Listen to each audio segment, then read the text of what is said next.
In this video, we're going to the Fragginstein swap in Cleveland, Ohio. We're filling our quarantine tank that we set up in the last video, making a DIY frag rack, and I'll give you guys an update how the 125-gallon reef tank is coming along. So sit back and enjoy. Ooh,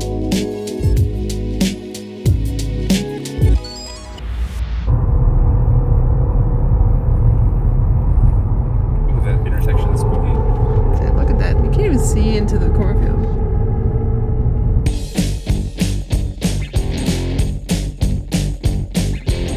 We're on our way now to the frag swap. We've been driving for like 2.5 hours. We should have like maybe a half an hour left. We're almost there, a little bit more driving. We'll see you when we get there.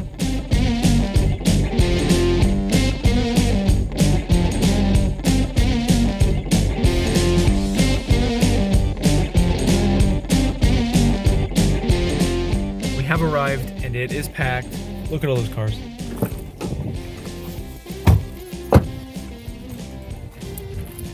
Tractor show.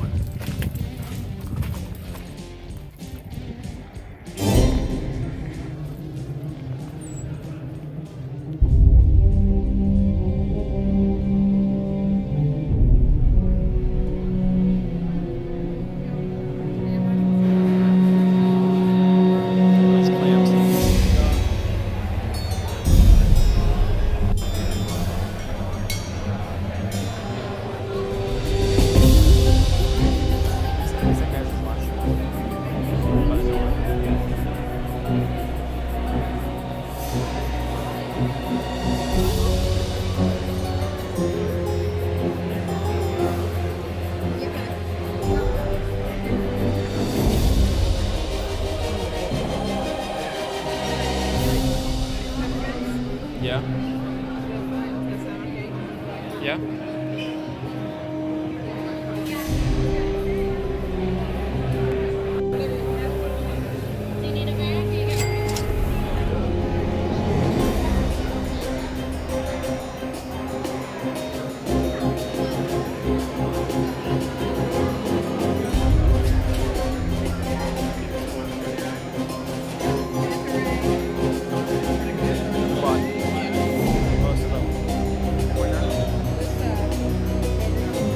Regret that one.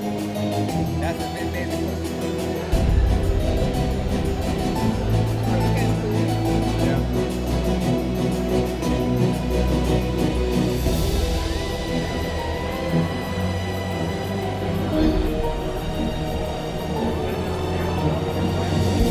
I assume those are all blue lights, right? Yeah. What about you?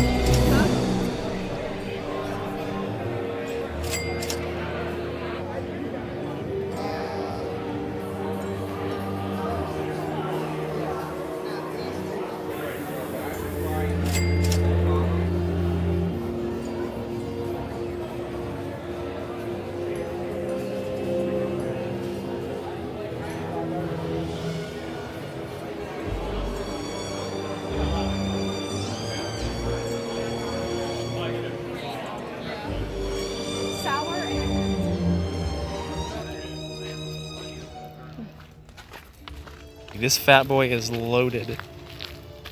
Dang. Oh my god. Look in there! Look at him!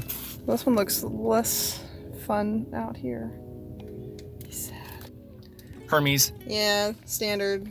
Wait, Oh, let me see I him. didn't know you wanted to see. Hermes. Mystery guy, because you can't see him. Is this the little one that will turn into the big one? The little one that will turn into the big one. The one that I wanted that was big. My favorite one. The clam. The notocoral. Look, a notocoral. Yeah, well, I mean, these aren't corals either. Look, notocoral. Nice, this is the daylight coral. What's daylight mean? Like, it still looks good in daylight. Oh. Like, you could put this in a... I thought it was like a category. Yeah, no, it's the daylight coral genus. We aren't allowed to go shopping together. I feel like most people aren't supportive of each other's hobbies, so you end up like Spending not less. overspending, but that was, some would say, overspending. Hey, there was plenty of more expensive. We got cheaper stuff. I mean, the most expensive thing we bought was $60. That's not bad. $60? Yeah, we paid cash. So if you guys didn't know, when you pay cash, the money doesn't come out of your bank account, so it's free. You won't So remember. we only spent $60 on the Maxima clam, so the rest of them were free. Yeah. So use cash next time And you then go out. forget about it. Yeah, you'll never remember that you spent it. Yeah, especially if you make the money, selling Like something. on the side. Yeah, tax free. I mean, not tax free. The government. So now I need to pick up something I can make a frag rack out of. Originally, I came for this plastic egg crate material, but it was really expensive and I only needed a really small amount. So I went with something else. This 8x10 polycarbonate sheet. I know what's wrong with it. Ain't got no gas in it. Now that we are back, I'm going to take this polycarbonate sheet and draw out some grid lines so that I can evenly space the holes that I'm going to drill. This is still going to be way bigger than I need to hold these few frags, but at least I can reuse it in the future when I have more.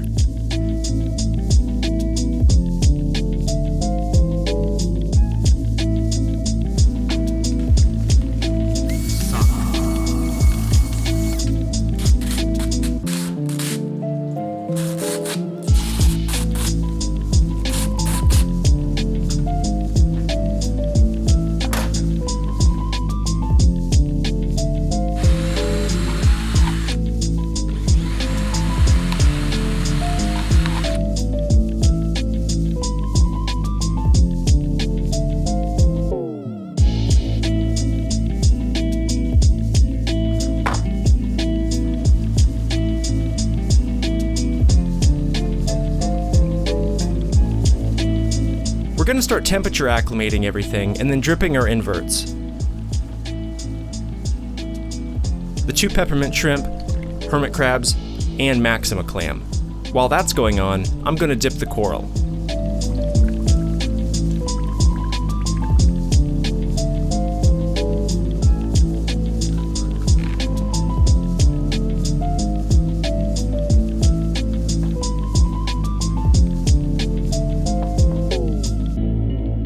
After a rinse, they are ready to go in quarantine. The only things I ended up finding in these corals were a few suspicious egg-looking things on the Bernardipora. I scraped them off and that seemed to be all, plus a pretty big bristleworm hiding under the Stylociniella, under the frag plug.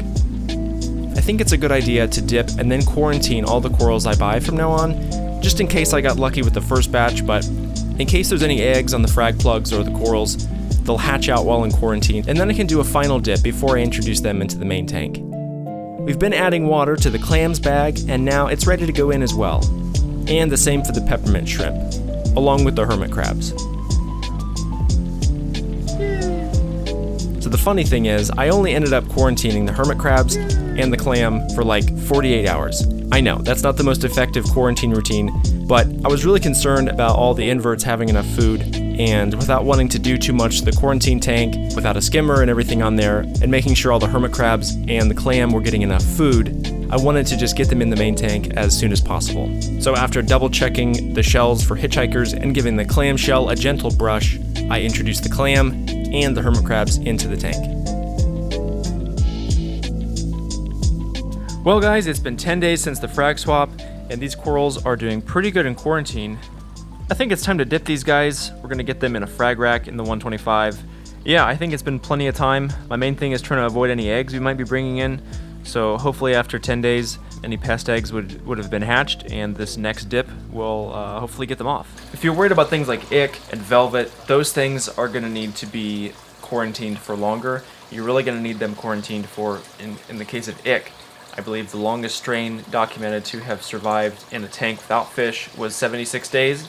That test was done in water that was a little colder than we'd normally be keeping our, it was a lot colder than we'd normally be keeping our reef tanks. So from the scientific stuff that I've read, 76 days is the minimum time to prevent the introduction of any cysts, any encrusted, the life stage of ick and velvet to be introduced into your tank. So you're gonna wait 76 days, rinse your corals with clean water, and it will hopefully rinse off any free swimming stages of ick or velvet, and then you're gonna introduce 99.9% pest-free coral. I've already put the clam in, and we've already put the hermits in. So if I was taking a chance on those guys, I guess we got lucky, because all the fish are doing great. The clam's doing great, hermits I think are doing good too. Some of them have moved to larger shells, so that's good. So we're going to dip these corals, get them set up on a frag rack in the tank to start acclimating them to the light. Other than that, the tank parameters in this 20-gallon quarantine tank should be almost identical. I've been testing the water, should be identical to the 125. And we'll get these guys in the tank.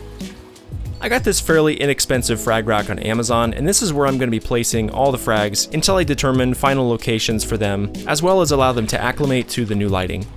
We're going to do one last dip to try to remove any pests that might have hatched from eggs while the corals were in quarantine. And I didn't notice anything in the dip container after dipping the corals, so that's a good sign. The Bernadipora had a couple tiny deep holes around the edge of the frag plug that made me a little uncomfortable with what might be in there, so I added some super glue to plug up the holes just in case there might be something inside.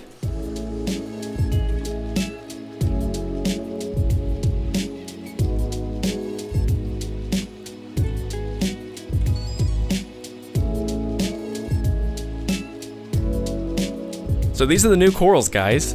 I'm super excited everything is coming together and the tank is starting to look better and better every day. There is another frag swap in November on the 12th. I might need to take a break spending money on corals for a bit. But if you guys want me to go, like this video, and if we get 150 likes, I'll go. You guys have done that before, so let me know what you think. Now, not everything has been without issues, but overall things are turning around.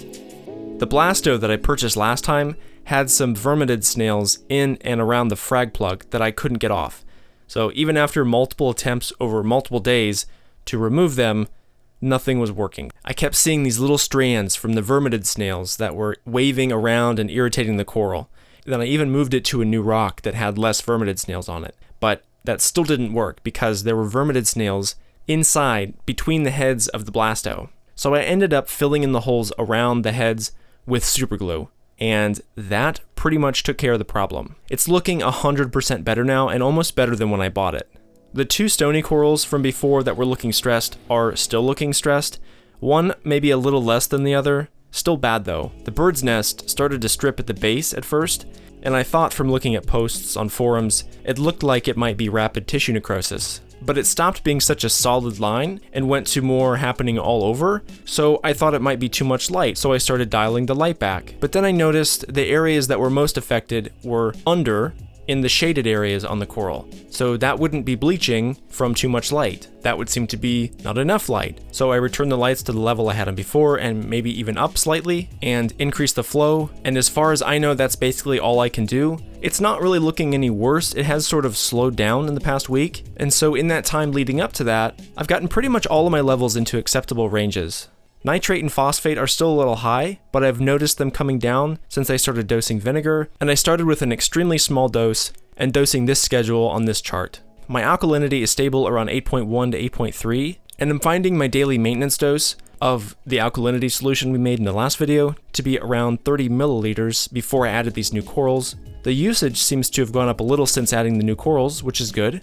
My temperature is 78, salinity 1.025, pH is 8.0 to 8.15. Calcium and magnesium are basically the same as they were, but they've come down slightly. So other than working on nutrient levels, which I'm currently doing, and I'm going to be upgrading my skimmer in the next couple days to hopefully do a more effective job, everything is pretty stable.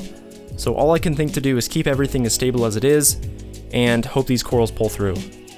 I'll be back soon with some more freshwater content. I know the last few videos have been pretty much exclusively saltwater, but I want to try switching it up for you guys occasionally so nothing gets boring. I think that's going to do it for this video. Thanks so much for watching, guys. I will see you in the next one.